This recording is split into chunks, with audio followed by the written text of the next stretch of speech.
नमस्ते, हाय, हेलो, कैसे हैं आप सब? चलिए कहानी शुरू करते हैं। अभी काफ़ी दिनों से बहुत देर बाद मैं वीडियो अपलोड कर रही हूँ, स्टोरी अपलोड कर रही हूँ। उसकी वजह यह है कि मैं काफ़ी ज़्यादा बिज़ी रह रही हूँ इन दिनों और काफ़ी ज़्यादा थक भी जा रही हूँ और बहुत ज़्यादा परेशान भी हूँ और थोड़ी-सी बीमार चल रही हूँ। इसके लिए आई एम सॉरी अगर मैं आपको देर से सुना रही हूँ कहानी इसके लिए, पर मैं पूरी कोशिश करूँगी कि मैं सारी चीज़ों के साथ आपको अच्छे से कहानी भी सुना सकूं। तो चलिए कहानी शुरू करते हैं। जहां विक्रांत अपनी पत्नी को लेकर परेशान होता है, वही डॉक्टर उसे जब बताते हैं, उसे समझाते हैं, तो विक्रांत थोड़ा मायूसी से मुस्कुराहट में बदल जाते हैं। उसके चेहरे पे एक मुस्कान आती है, लेकिन वो दिल से तब भी परेशान होता है। डॉक्टर फिर भी उसे समझाते हैं, उनसे कहते हैं कि कोई बात नहीं सर, वक्त के साथ सब ठीक हो जाएगा। विक्रांत को मुस्कुरा कर खुद से जैसे अब तक कह रहे थे कि सब ठीक होगा, मैं इसे रो नहीं सकता, मैं कमज़ोर नहीं पड़ सकता, वो मन ही मन खुद से ये बात फिर से दोहराते हैं और कहते हैं कि सब ठीक होगा, सब ठीक होगा। तभी वो नोटिस करते हैं कि डॉक्टर घुटनों पे बैठे हैं और डॉक्टर को इस तरह देख कहते हैं, देखो मैं तुम्हारी गर्लफ्रेंड नहीं हूँ। ये सुनते ही डॉक्टर कहते हैं, सर आपको बिना मजाक करने का भी वक्त मिला था, आप रो रहे थे, मैंने आप अरे मैं भी तो वही बता रहा हूँ ना, मैं तुम्हारी गर्लफ्रेंड थोड़ी ना हूँ जो तुम मेरे घुटनों पे बैठे हो। वो वापस से पर खड़े हो जाओ। वो तुरंत खड़ा होता है और कहता है बगल में बैठते हुए, आप भी ना सच में टू मच है। एक पल में हंसते हैं, दूसरे पल में रोते हैं। क्या करूं, ज़िंदगी हमेशा रुलाने पे तुली होती है, तो कभी कभार मुस्कुराने का बहाना खुद बनाना पड़ता है। अच्छा, आप कब से ऐसी पोएटिक बातें करने लगे? देखो बेटा, एक बात कहता हूँ, जब ज़िंदगी में सारी मुसीबतें ख़त्म हो जाती है और जब हमारा प्यार हमारा हाथ थाम लेता है, तो हम बेफ़िक्र हो जाते हैं। और जब हम बेफ़िक्र होते हैं तो हम उसी हाथ को चोट पहुंचा देते हैं। हम ये सोच नहीं पाते या समझ नहीं पाते, या शायद हम इस काबिल नहीं रहते उस वक्त कि हम जिस हाथ को चोट पहुंचा रहे हैं उसे थामा भी हमने ही था। अगर दर्द उसे हो रहा है तो दर्द थोड़ा हमें भी होगा। आज नहीं तो कल होगा, लेकिन जब होगा तो हम सबसे ज़्यादा रोएंगे और हमसे ज़्यादा कोई और दुखी नहीं होगा, क्योंकि हमने तो तोड़ा है किसी को, पर बर्बाद तो हम होंगे। हमने तोड़ा है किसी को, पर बर्बाद तो हम होंगे, क्योंकि कांच के घर जब टूटते हैं ना, तो चुभते सभी को है। समझ आई बात? और आपने ये सलाह मुझे किस लिए दी है?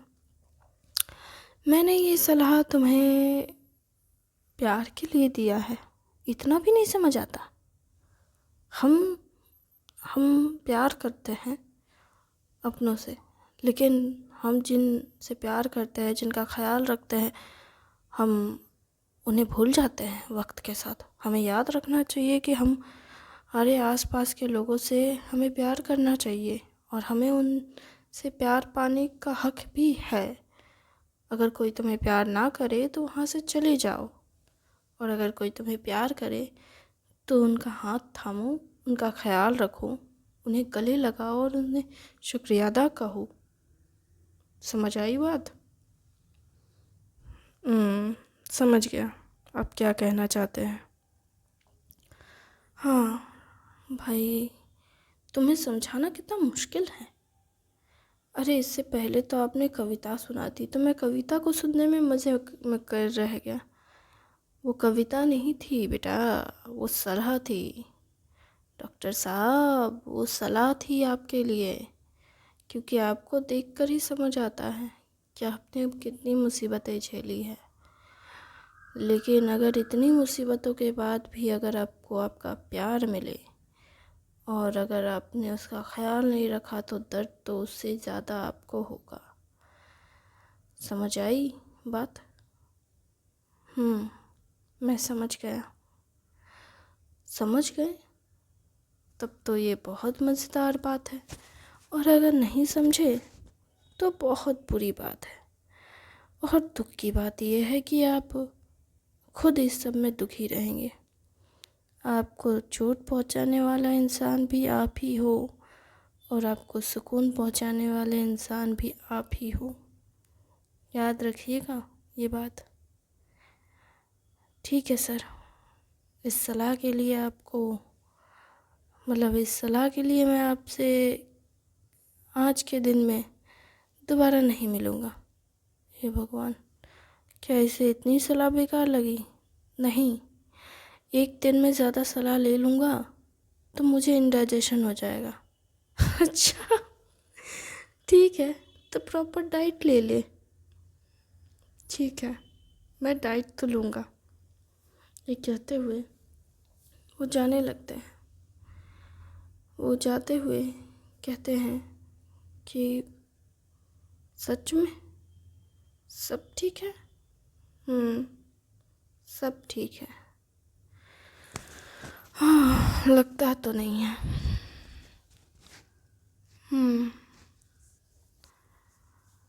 वो फिर आखिर में अपने कमरे में जाके, चैम्बर में जाके बैठते हैं और कहते हैं, प्यार तोड़ना,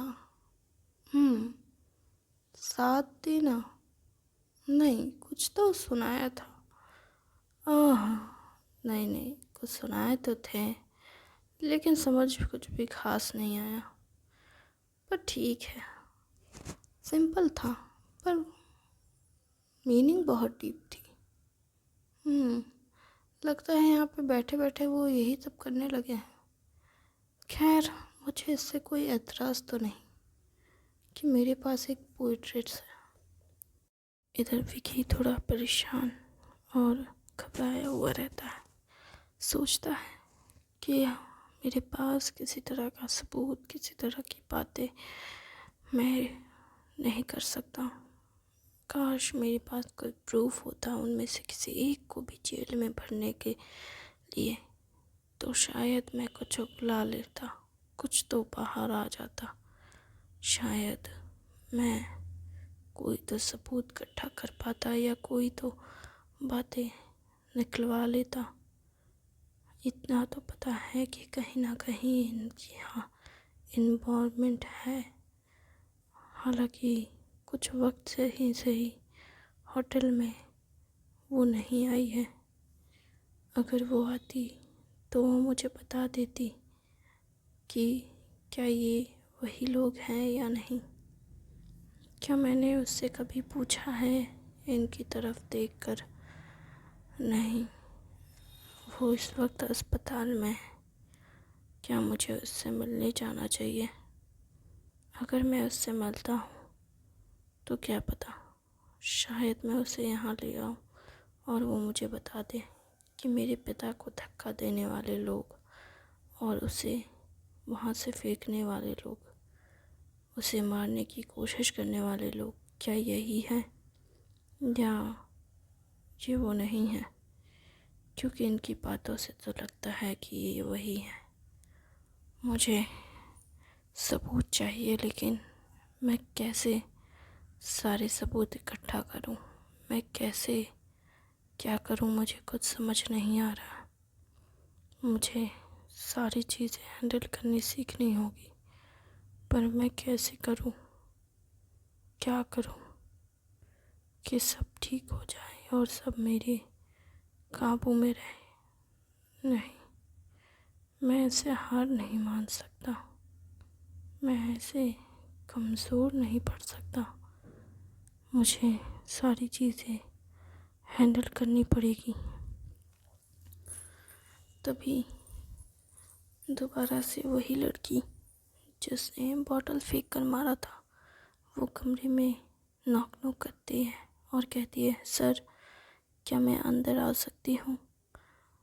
विकी कहता है, कौन हो तुम? ओह सर, मैं वो मैं वो मैं वो क्या मैं वो कौन हो तुम? मैं मिठानी हूँ। ओह मिठानी, अंदर आओ। वो अंदर आती है। कमरे में दाखिल होते ही वो अपने सर यानी विकी की नज़रों को देखती है, जो काफ़ी शांत एंड कोल्ड हार्टेड आइज, जिसमें कोई इमोशंस नहीं, ऐसे भाव के साथ वो उसकी तरफ देख रहा होता है। वो कहती है, सर आप कुछ परेशान लग रहे हैं। मैं और परेशान? कहना गलत तो नहीं होगा, पर हाँ, मैं थोड़ा तो परेशान हूँ, क्योंकि मैं खुद नहीं जानता कि आखिर मैं किस चीज़ के लिए खुश या दुखी हूँ, जबकि मैं समझ नहीं पा रहा हूँ कि तुम आखिर ऐसे बर्ताव क्यों कर रही हो। जब उसने तुम्हारे साथ बदतमीज़ी की, तुमने उसके सर पे बॉटल फेंक के मारा, तो जब मैंने तुम्हें मौका दिया तो तुमने ऐसा क्यों किया? तुम पीछे हट गई। मुझे याद है मेरे असिस्टेंट मैनेजर ने कहा कि तुम किसी तरह का रिकॉर्डिंग नहीं कर रही हो। हाँ लेकिन सर ऐसा नहीं है। तो फिर कैसा है बताओ? सर आप जैसा सोच रहे हैं ऐसा नहीं है कि मुझे किसी पे दया आई, या मैंने तो कहा भी नहीं कि तुम्हें दया आई। मैं ये कह रहा हूँ, क्या तुम वो सब एंजॉय कर रही हो जो तुमने रिकॉर्डिंग नहीं की? ये सुनते ही तो मिठानी का पारा गर्म हो जाता है और कहती है, सर आप मुझे ऐसी वैसी लड़की समझते हैं क्या? और अगर कोई लड़की ऐसी हुई भी तो भी वो ऐसी चीज़ें पसंद नहीं करेगी। किसी को भी ऐसे ऐसे छूना पसंद नहीं। किसी की मर्ज़ी के बिना किसी को छूना कितना घिनौना होता है, आपको अंदाज़ा भी नहीं है। काश आप लड़की होते तो आपको पता चलता। वो नज़रें भी एक लड़की को डराने के लिए काफ़ी है। ओह अच्छा, सच कहूँ तो मुझे अंदाज़ा नहीं है, क्योंकि मैं लड़की नहीं हूँ। लेकिन मैं जानना चाहता हूँ, अगर ये सच में इतना बुरा है और इतना ही पेनफुल है किसी लड़की के लिए, तो फिर तुम उस इंसान को क्यों नहीं सज़ा दिला रही हो? मैंने तुम्हें मौका दिया, सब कुछ दिया, फिर क्यों? क्या तुम उसे अपने हाथों से मारने के प्लान तो नहीं कर रही हो ना? देखो, अगर ऐसा कुछ सोच के रखा है तो कानून को अपने हाथ में लेने के बारे में मत सोचना। क्या सर, आपको लगता है कि मैं किसी का मर्डर प्लान करने के इरादे में हूँ? किसे पता किसके दिमाग में क्या चल रहा है? क्या पता तुम मर्डर से भी बुरा कुछ प्लान करो। देखो, अगर तुम मेरे होटल में ये सब प्लान करने के बारे में सोच रही हो तो बिल्कुल भी ऐसा कुछ मत सोचो, क्योंकि मेरे होटल में ऐसी चीज़ें अलाउ नहीं है। अरे सर नहीं, मैं ऐसा कुछ करने का प्लान नहीं कर रही हूँ। ओह अच्छा, ठीक है, अच्छी बात है कि तुम ऐसा कुछ प्लान नहीं कर रही हो, लेकिन अगर ऐसा कुछ प्लानिंग करने के इरादे में हो तो देखो मुझे बता देना। हाँ हाँ, क्यों सर? ताकि मैं होटल को खाली करवा सकूं। अच्छा हाँ, देखो, मैं किसी भी इंसान के ना किसी भी बदले वाले ख्याल में टांग नहीं लड़ाना चाहता हूँ, और ना ही मैं बाकी किसी को चोट पहुँचाना चाहता हूँ। मैं मेरी तरफ से बिल्कुल भी किसी को चोट पहुँचाने वाला प्राणी नहीं हूँ, मतलब इंसान नहीं हूँ। मैं बहुत बहुत अच्छा, सीधा साधा अच्छा बच्चा हूँ। मैं हर किसी की बात मानता हूँ। मैं अपने माता पिता की बात मानता हूँ। मैं अपने स्टाफ मेंबर की बात सुनता हूँ। तो मैं सभी की बातें सुनता हूँ और सभी की बातें मानता हूँ। तो इसलिए प्लीज़, अगर अगर तुम्हें लगता है कि तुम ऐसा कुछ सोच के रख रही हो, दिमाग में ऐसा कोई प्लान है तुम्हारे, तो प्लीज़ मतलब करने से पहले हमें इन्फॉर्म कर देना, ताकि हम यहाँ होटल से निकल जाए, या फिर तुम उसको लेकर होटल से बाहर निकल जाना। क्या है ना, मेरे होटल में ऐसी चीज़ें होगी तो बदनामी होगी ना हमारे होटल की, तो तुम समझ सकती हो। मैं नहीं चाहता कि मेरे होटल को कोई हॉन्टेड होटल का है या फिर मर्डर का होटल का है। यहाँ पे तो मर्डर होते हैं, लोग यहाँ आके लोगों को मार देते हैं। प्लीज़ ऐसा कुछ तो प्लान करो तो प्लीज़ मुझे बता देना, ठीक है। मैं सलाह दूंगा कि तुम यहाँ से दूर लेकर जाना अपने जिसे भी तुम मारना चाहती हो। अच्छा, पर मैं किसी को मारना नहीं चाहती, मैं बस सही मौके की तलाश में हूँ। किस तरह का मौका? वही मौका जिससे सामने वाले को मैं एक बार में मार सकूँ।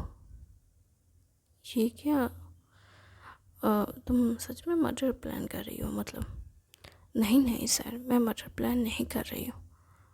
तो तुम क्या प्लान कर रही हो? मुझे ऐसा लग रहा है तुम साइकोपैथ प्लान कर रही हो। देखो, तुम्हारे अंदर कोई भी साइको वाली फीलिंग है तो उस फीलिंग को बयां कर दो, ताकि हम इससे बच जाए और हमें समझ आए कि हमें किस इंसान से दूर रहना है। देखो, मुझे साइको इंसान बिल्कुल नहीं पसंद। मैं साइको लोगों से बहुत डरता हूँ, और पागलों वाला प्यार से तो बहुत ज़्यादा, क्योंकि ये बहुत ही दिमाग ख़राब वाला चीज़ होती है।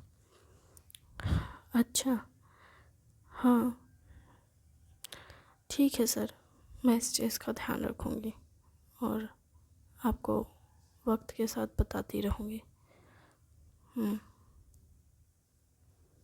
ठीक है। मितानी अपनी बात कहकर कमरे से बाहर चली जाती है।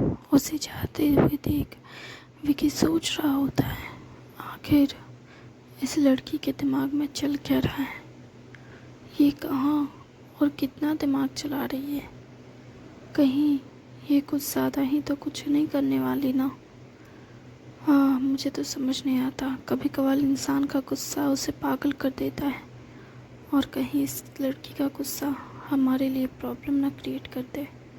वो यही सब सोच रहा होता है, और यही सोचते हुए वो अपने टेबल पे टैप टैप करने लगता है, और टेबल को उंगली से टैप कर रहा होता है कि तभी उसके कमरे में मैनेजर की एंट्री होती है। मैनेजर आते ही कहता है, hello sir, good morning. Vicky कहता है, गुड मॉर्निंग, रात को अच्छे से सोए? हाँ सर, बिल्कुल बड़े मज़े से सोया। हाँ, तो मुझे बता सकते हो कि आखिर चल क्या रहा है? क्या मतलब? ये तुमने उसे क्या कहा था जो ये यहाँ आई है? ये तो पहले दिन मेरे सामने तक नहीं आना चाहती थी, अचानक से क्या हो गया ऐसे? ये मेरे पास आई, मुझसे बात की। ओह, मिठानी यहाँ आई थी? हाँ, वो आई थी। उसने कुछ कहा सर? नहीं, उसने कुछ नहीं कहा। हाँ, वही तो सोचने वाली बात है कि उसने कुछ नहीं कहा। तो इसमें सोचने वाली बात क्या है? रिकॉर्डिंग नहीं की है इसलिए वो बस आपसे सॉरी कहने आई होगी। नहीं, ये वैसा नहीं है, उसके पास प्रूफ तो है, लेकिन वो देगी नहीं। आप कहना चाहते हैं वो जानबूझ के सबूत छुपा रही है? हाँ, पर ऐसा क्यों? शायद वो उसे मारना चाहती है। ये आप क्या कह रहे हैं सर? आप ऐसे भयंकर बातें यहाँ क्यों कह रहे हैं? आपको पता है अगर उसने इस होटल में मर्डर कर दिया तो क्या हो जाएगा? कहीं वो साइकोपैथ तो नहीं है ना कि आँख के बदले आँख? क्या पता, शायद हो भी और शायद नहीं भी। हाँ सर, प्लीज़ मुझे डराइए मत। अगर उसके दिमाग में ऐसा कुछ चल रहा है तो मुझे कैसे नहीं पता चला? मैंने तो उससे बात की थी, मुझे तो ऐसा लगा जैसे वो लड़के को वो पसंद करने लगी है। ज़रूरी नहीं जो दिखता है वो हो। आप कहना चाहते हैं कि जैसा दिख रहा है वैसा नहीं है? हाँ, मैं यही कहना